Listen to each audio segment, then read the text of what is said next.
This discussion between the four of us is to be part of the program that ultimately will be made of the session Nutrition and Cardiovascular Diseases. So feel free to say what you want to say now, as in your speech you may not want to say what you would have said. I'll begin with you, Professor Cassidy. You have worked with chocolate. And I found the nice thing about chocolate that it comes from a fruit that had a red skin. Where do you think the polyphenols come from in your chocolate product? From the skin, the bits? Not from the sugar, I presume. They come from the seeds that are present in the Just the cocoa seeds? pod. That's right. Not the skin? Not the skin. And which ones are the most active, you think? I know that we shouldn't talk about just components, but I want to know, what are the types of polyphenols that you think are most active from the beans? Well, the research that we work on is focused on polyphenols called flavonoids, and they're present in hundreds of different plant-based foods, and the cocoa bean is just one. There's particular interest in berry flavonoids called anthocyanins, with pretty strong evidence from population-based studies that they seem to reduce the risk of heart disease and type 2 diabetes. And a lot of the focus of our research is trying to kind of refine the fruit and vegetable messages, because the uptake of the 5-a-day message, certainly in the UK and across Europe, is very low. And can we identify particular fruits and vegetables that are beneficial to health so we can give much more targeted advice to patients and consumers who are healthy?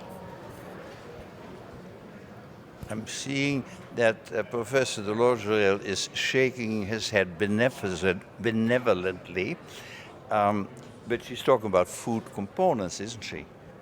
Yes, and?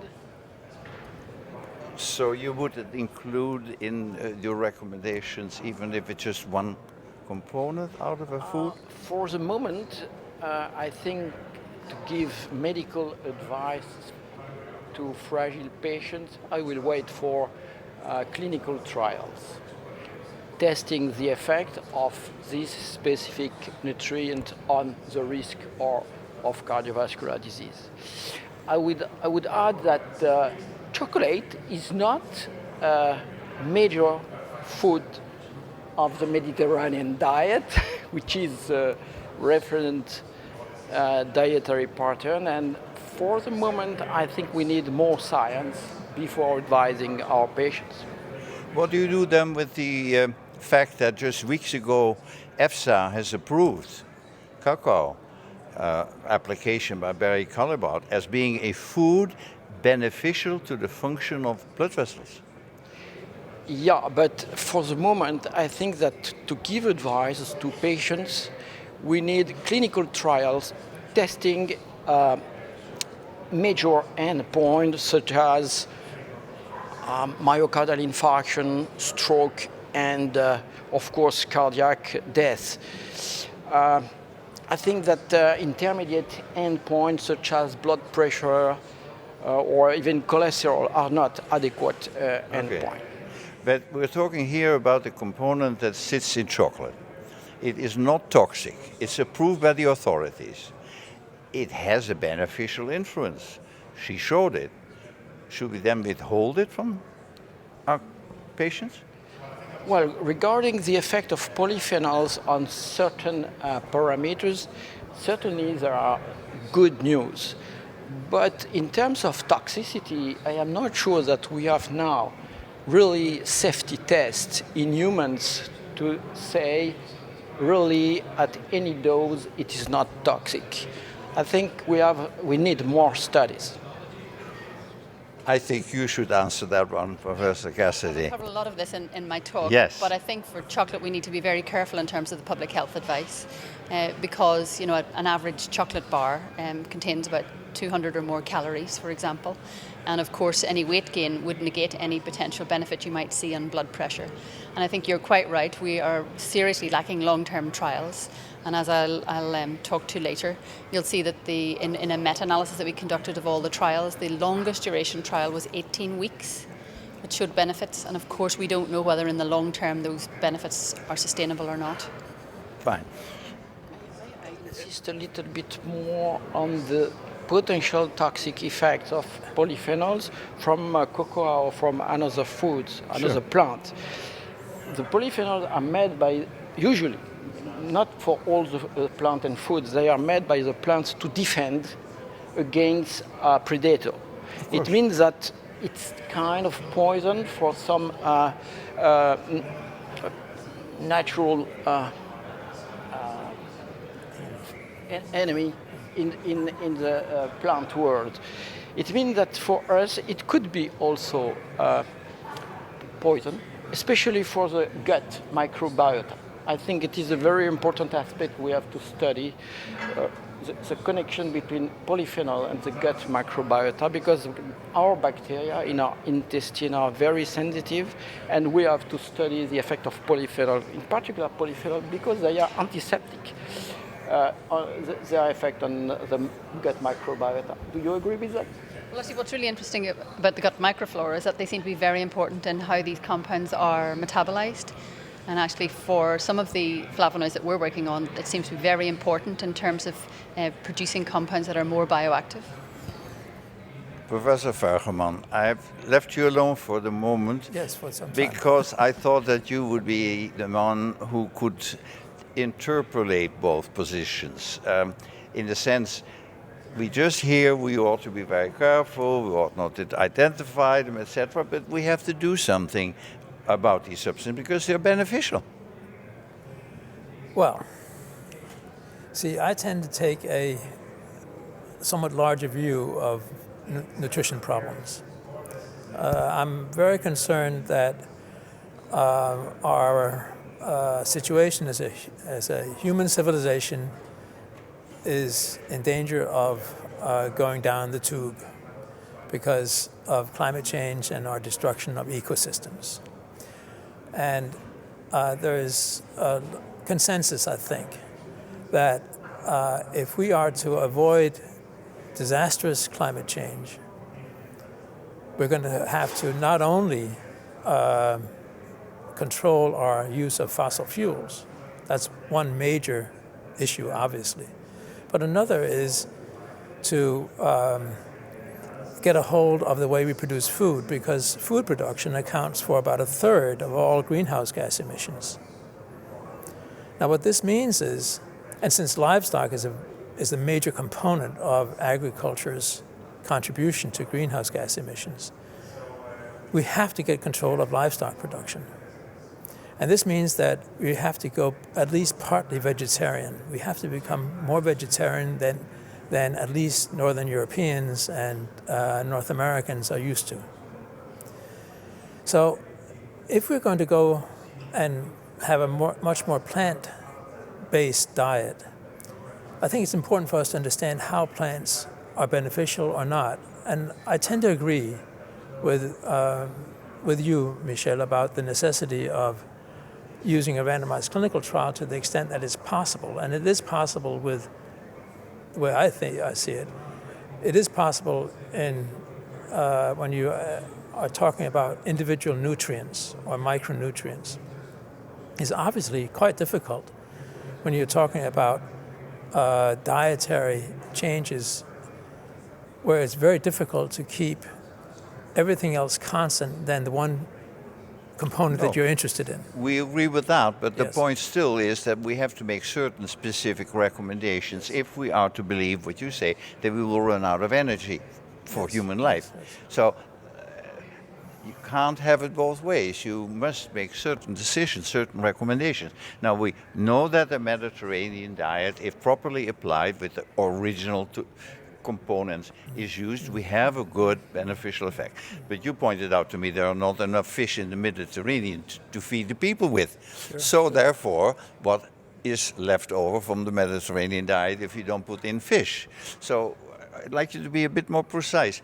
What if we are to worry, like you worry, that there can't be enough for all of us? What would be the position on which you should draw back? What should be at all costs be provided? What can we do without? Well, currently, what I think most nutritionists would say is that we have to promote the use of fruits and vegetables. We have to reduce the consumption of red meat, cows and swine and sheep and goats. And we have to understand better, I think. We do certainly have to understand better, for example, flavonoids, omega-3 versus omega-6 fatty acids. We have to understand many of these issues that are nutritional issues, but they're also metabolic issues. But the overall recommendation to eat more plant-based foods, I think, is not contentious, and it doesn't pose any problems for us. There being little time left until the next crew comes in, what's your reaction to that? I would fully support that. I think there isn't much contention about the health benefits of eating a predominantly plant-based diet, but I think consumers are confused, patients are confused, and we need to be able to give more refined advice to them for specific health endpoints. And I think that's where the kind of components of nutrition like flavonoids come in, because if we can understand that, we can then give the whole-based diet approach with clear guidance as to how they work and what are the optimal levels of intake that you should have to live a healthier life. Michel, I promised you would have the last word this afternoon. Now, put it in terms that we could agree with you, please. Well, my main concern at present is not to understand if the Mediterranean diet is the best diet or not. The main concern is the plant. Because if you say to your patients, eat more plants, for instance, eat more cereals, the problem is that the wheat produced at present by the modern agriculture is not the wheat produced by the ancient agriculture, for instance, in the 50s or in the 60s. It means that if I advise my patient to eat more bread, the bread they are eating is not the bread our grandparents were eating. It is completely different. And the main concern is that what are the foods our patients or the people in general can find in the market, okay, or I ask in the the question once more. supermarket. What is then the diet that you would recommend? What should be the components that we should agree on, hopefully at the end of our movie of TV program when it's made for distribution in European cardiology centers? That's not forget, Definitely. we are not here just food experts. No, Yes, we're I talking to understand. the cardiologist who has to put it to his patient. Yeah, definitely we have to advise the Mediterranean diet pattern, the whole dietary pattern, because it is the only evidence we have today. But of the old components. If it is possible, but this is a problem. It is a problem. For instance, our grandparents were drinking quite good wine, but now our wines are full of pesticides. There are the polyphenols still, but there are also the pesticide, and this is a problem. But I agree completely with what Michel said. I think that you bring up the point of our industrialized food system, and we are largely ignorant, or we have ignored it. We're just not cognizant of how much agriculture has changed the nature of the meat that we eat, the wines that we drink, and the plants and fruits and vegetables that we eat. Go a step further. Do you think that we should actually, as cardiologists, as European society, get into some kind of a discourse with the food industry? Yes. Because so far we limited to salt reduction, no sugars, red meat. But it's childish, isn't it? Yes. We do not have a fundamental discussion with them. Yeah. I had some with some of the big food companies, and they said, Professor, it's irrelevant to us. We have to have a non-toxic product, it should taste well, and it should make profit for our shareholders. And we have no other responsibility. Exactly. I agree with that. And therefore we should do something about that. Yes. It is a problem of the scientists and of the medical doctors. Once more, I began with you. You're the lady in the audience. Do you think we can do that? We should do that? I think we certainly should. And I think salt is a good start, but we certainly need to look at the totality of evidence, including the population-based studies and the randomized control trials. So you would like me to talk to the chairman of the European Society, the president, and say, look, this should be one of our priorities? I think it's absolutely key that prevention becomes higher up the agenda. And not just the things we do today. That's right. I think there's too much focus on secondary prevention and drug therapy rather than diet. No, I think you should talk to him. And I hope that he will want to make the society, this is a very influential society. It has the possibility of actually influencing policy on the European level and also on the national European levels. So if the ESC would commit itself to looking seriously at food production systems and nutritional problems, that would be a step forward. I'm glad you say all three that this should be done, because actually an initiative is there. We're going to have an office, or we have an office in Brussels to advocate to the regular bodies that supposedly politically have an influence. But it is of course tremendously important that scientists such as you three support this. So I will transmit it to them. Thank you all very much for saying what you said. Thank you very much.